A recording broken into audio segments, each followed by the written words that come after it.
Olá, pessoal! Mais uma edição da série Excelência de A a Z começa agora e falaremos sobre metacognição. De que forma podemos conseguir aprender aproveitando tantos estímulos que temos hoje à nossa disposição?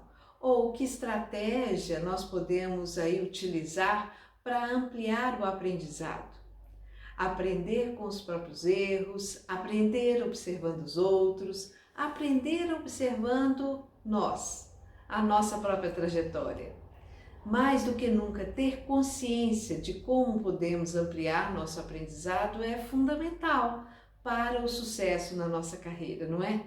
Precisamos aprender a otimizar o tempo, os recursos tão escassos, pensando em técnicas mais eficazes de aprendizagem. E é exatamente nesse contexto que ocorre o processo da metacognição. Bem, para falarmos e entender um pouco mais o que é a metacognição, precisamos primeiro conhecer o conceito de cognição, não é?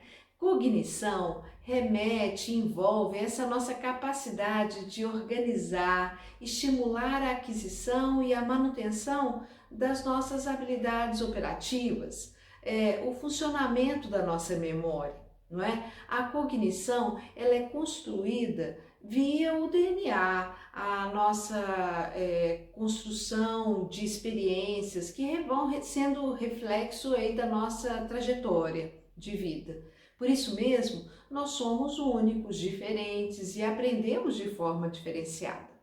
Existe um autor, o Hilleres, que apresenta a cognição envolvendo uma conexão do indivíduo com o ambiente no qual ele está inserido, e ele acredita que esse processo de interação com o ambiente é geradora de aprendizagem e que vai decorrer como consequência de estímulos. Então, por exemplo, o processo de aprender a dirigir vai demandar um esforço cognitivo, né? E que demanda um incentivo, um estímulo, uma motivação, uma emoção relacionada a essa aprendizagem.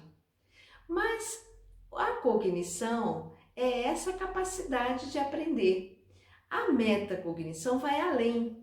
É essa possibilidade de estabelecer uma gestão da forma como aprendemos. Ou seja, metacognição significa dizer que quando o indivíduo age conscientemente na busca do seu aprendizado, pensando conscientemente na melhor estratégia.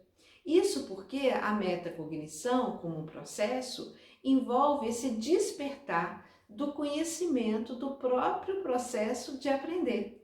Parece complicado, mas muitas vezes agimos, não é, de forma metacognitiva, até sem conhecer a teoria. Por exemplo, quando utilizamos com consciência formas e estratégias melhores para reter o conhecimento, não é? Entendendo que cada situação que eu vivencio, pode ser que cada conteúdo, cada desafio, eu busque uma forma diferente de aprender. Então, para realmente aprender, você necessita identificar estratégias mais eficazes, mais produtivas, mais eficientes de aprendizado. A metacognição, então, pressupõe que todos nós podemos assumir o controle sobre os nossos próprios processos de aprendizagem. Para isso, nós precisamos sair do piloto automático e parar para pensar na forma como aprendemos. Então, o princípio da metacognição envolve entender, ter clareza do porquê, qual a melhor forma de aprender, exercitando, pesquisando recursos que vão facilitando aí essa nossa capacidade. E como não ocorre de forma natural, exige um esforço consciente nessa busca. E você, como aprende?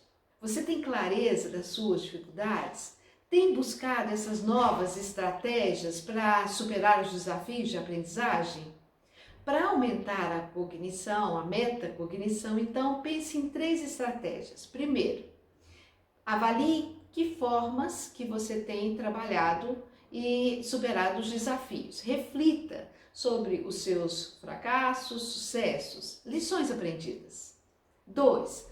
Planeje, busque melhorar essas estratégias, conhecendo e reconhecendo seus limites, suas dificuldades, analisando suas expectativas e como as suas emoções influenciam no aprendizado. Procure, então, aprender, como terceiro item, em buscar formas de levar para contextos diferentes seus aprendizados. Então, como é que eu posso replicar para outros contextos um aprendizado de um contexto específico? Numa sociedade como a nossa atual, multiplicam-se informações o tempo inteiro. Se nós não soubermos triar e pensar de forma mais estratégica, nós ficaremos perdidos com tantas possibilidades. Eu aproveito a oportunidade para também destacar a iniciativa de uma pessoa que me parece referência nesse contexto. Salman Khan, ele identificou uma possibilidade de criar uma universidade muito diferente. Ele é um americano de 43 anos que revolucionou o mundo da educação ao construir um modelo que hoje conta com 70 milhões de usuários registrados em mais de 190 países. A ideia de Salman surgiu pela necessidade de ajudar uma prima de 12 anos que tinha muita dificuldade em obter recursos de aprendizagem. E a ideia dele criou a Khan Academia, que oferece aulas em mais de 46 idiomas, incluindo o português, e permite que os discentes, os aprendizes, aprendam no seu próprio ritmo, com matérias que desejem o tempo todo. Salman defende que a educação ela vai além dos parâmetros do tempo e do espaço. E por isso, a Khan Academia já conta com 3.800 aulas de softwares, de exercícios, de programas e que analisam as informações de cada participante, mostrando o progresso deles em diferentes áreas do conhecimento. O Salman procurou a inovação do método de ensino, possibilitando, então, um acesso a aulas com métodos que quebram essa formalidade tradicional da escola formal, não é? E o aluno ali ficaria muito à mercê do conhecimento do professor, de uma forma muito passiva, não é? Por outro lado, a Academia de Khan, ela não desconsidera o papel do professor.